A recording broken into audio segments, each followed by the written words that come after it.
En Europe, la population vieillit, c'est un fait. Donc le Parti des Verts en Allemagne m'a invité en 2008, par exemple. Il réfléchissait sur l'impossibilité de fournir le même pourcentage de personnes qui partaient à la retraite que de personnes qui rentraient sur le marché de l'emploi. Ça, c'est un fait.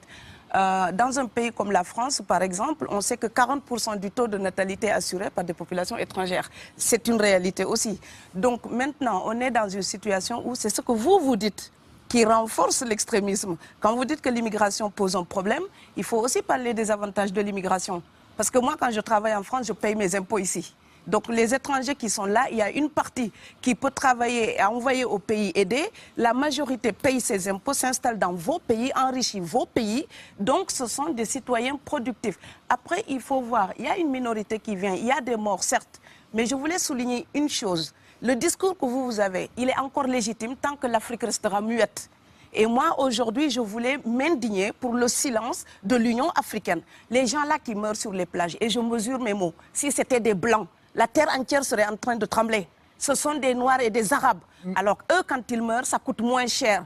Ici, j'étais venue en 2008 et j'avais dit, l'Union européenne, avec ses flottes de guerre, avec son économie, je vous dis une chose, si on voulait attaquer nos pays ici en Occident, il y aurait des moyens de se défendre. Donc si on voulait sauver les gens dans l'Atlantique, dans la Méditerranée, on le ferait. Parce que les moyens qu'on a mis pour Frontex, on aurait pu les utiliser pour sauver les gens. Mais on attend qu'ils meurent d'abord. C'est à croire que le laisser mourir est même un outil dissuasif. Et je vais vous dire une chose, ça ne dissuade personne. Parce que quelqu'un qui part et qui envisage l'éventualité d'un échec, celui-là peut trouver le péril absurde et donc l'éviter. Mais celui qui part pour la survie, qui considère que la vie qu'il a à perdre ne vaut rien, eh bien celui-là, sa force est inouïe, parce qu'il n'a pas peur de la mort. Mais c'est exactement pourquoi il faut fermer des frontières complètement. Il faut sauver l'Afrique et sauver l'Europe. Vous ne pourrez pas rester comme des gens. Vous ne resterez pas comme des poissons rouges dans la forteresse européenne. La crise actuelle nous a démontré ça. Au jour d'aujourd'hui, l'Europe ne sera plus jamais épargnée tant qu'il y aura des conflits ailleurs dans le monde. L'Europe ne sera plus jamais opulente tant qu'il y aura des carences ailleurs dans le monde. On est dans une société de la mondialisation où un Indien gagne sa vie à Dakar, un Dakarois gagne sa vie à New York, un Gabonais gagne sa vie à Paris. Que ça vous plaise ou non, c'est irréversible. Alors trouvons une solution collective ou bien déménager d'Europe parce que j'ai l'intention de rester. Je veux juste dire que depuis quelques années, on a une espèce d'abus de langage qui a introduit des amalgames. Au jour d'aujourd'hui, toute personne typée avec un air d'étranger est considérée comme immigrée. Tous les étrangers, en tout cas toutes les personnes d'origine étrangère qu'on peut rencontrer en Europe ne sont pas forcément des immigrés. Donc il y a des gens qui sont normalement protégés par la Convention de Genève pour les réfugiés.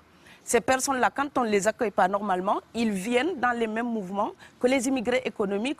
Donc quelqu'un qui fuit la guerre, ce n'est pas la même chose que quelqu'un qui cherche du travail. Quelqu'un qui fuit la guerre est protégé par la Convention de Genève.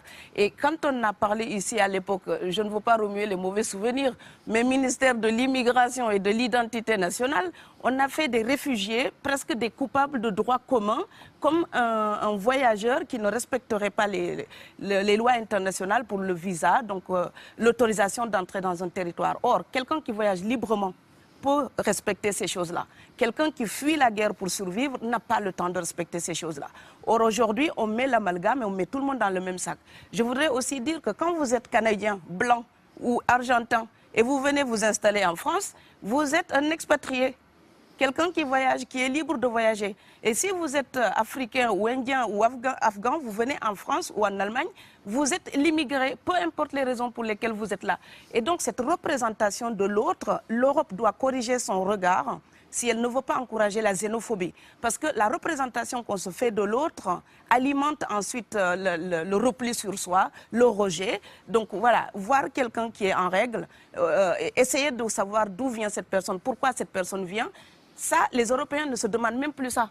Ils vous croisent, vous êtes étranger, vous avez l'air étranger, vous êtes venu pour la tarte à la crème. Non. Donc l'Europe doit se respecter davantage. On ne vient pas que chercher du pain. On peut venir aussi pour la liberté, pour la démocratie, pour la culture européenne. Donc l'Europe aussi nourrit un vrai mépris d'elle-même en pensant qu'il n'y a que l'alimentation qui amène les gens. Elle n'a que ça à proposer, je pense qu'elle a plein d'autres choses à offrir. Des familles entières qui cotisent parfois pour faire partir quelqu'un, et c'est pas 1 000 €, parfois ça va entre 1 500 € et 7 000 €. Ouais, 10 000 depuis le Sénégal ou la Gambie ou la Guinée pour venir juste... C'est pas la misère. Quand quelqu'un part, c'est comme quelqu'un qui est élu, choisi, peut-être le plus débrouillard. Et il y a tout un clan ou toute une famille qui pose son espoir sur cette personne-là. Monsieur, là, je vous vois bien habillé, bien nourri. Si vous étiez affamé chez vous, peut-être que votre famille serait ravie d'imaginer que vous pourriez aller gagner de quoi faire vivre les autres. Donc c'est aussi une solidarité qui est en œuvre. On laisse partir quelqu'un, on compte sur lui. Vous allez me laisser terminer. Et Schengen, entre guillemets Schengen, ça me permet d'être invité aux Pays-Bas, monsieur, donner des conférences dans vos universités. Quand ils trouvent que mon cerveau est convenable, là, ils l'utilisent. Par contre, ils sont embêtés à l'idée d'avoir mon frère, qui n'est pas aussi diplômé que moi et qui pourrait avoir peut-être envie de travailler dans le bâtiment. Donc, vos pays deviennent schizophrènes.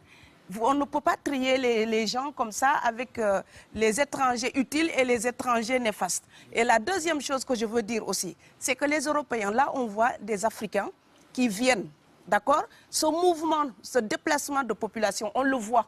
Mais on ne voit pas le mouvement des Européens allant vers les autres pays. Alors celui-là, c'est le mouvement des puissants, ceux qui ont l'argent, ceux qui ont le bon passeport. Donc vous allez au Sénégal, vous allez au Mali, vous allez dans n'importe quel pays du monde, au Canada, aux États-Unis, partout où je vais, et je voyage tout le temps, je croise des Français, des Allemands, des Hollandais. Je les rencontre partout sur cette planète parce qu'ils ont le bon passeport. Donc, comme avec l'exotisme, l'Europe s'était arrogé le précepte unique, unilatéral, de l'exotisme. Les autres sont exotiques. Alors que pour quelqu'un de mon village, il n'y a rien de plus exotique que quelqu'un d'Amsterdam. Maintenant, pour l'étranger aussi, pour les voyages des temps modernes avec la mondialisation, quand les pauvres viennent vers vous, il y a des mouvements de foule qu'il faut bloquer. Mais quand vous, avec votre passeport et avec toutes les prétentions que cela donne, vous débarquez dans les pays du tiers-monde, là, vous êtes en terrain conquis. Donc, on voit les pauvres qui se déplacent, on ne voit pas les riches qui investissent dans nos pays. L'Afrique se développe en taux entre 5 et 10%. Ce n'est plus de la progression, c'est de la surchauffe. Sauf que quand des pays du tiers-monde se développent et qu'ils n'ont pas les moyens pour gérer tout ça, il faut une ingénierie, il faut une formation, il faut des populations pour installer une démocratie. Là, cette surchauffe-là, vous avez besoin qu'on reste dominé pour servir de débouché à l'industrie européenne. Alors il faut arrêter l'hypocrisie. On sera riches ensemble ou on va se noyer tous ensemble. Voilà.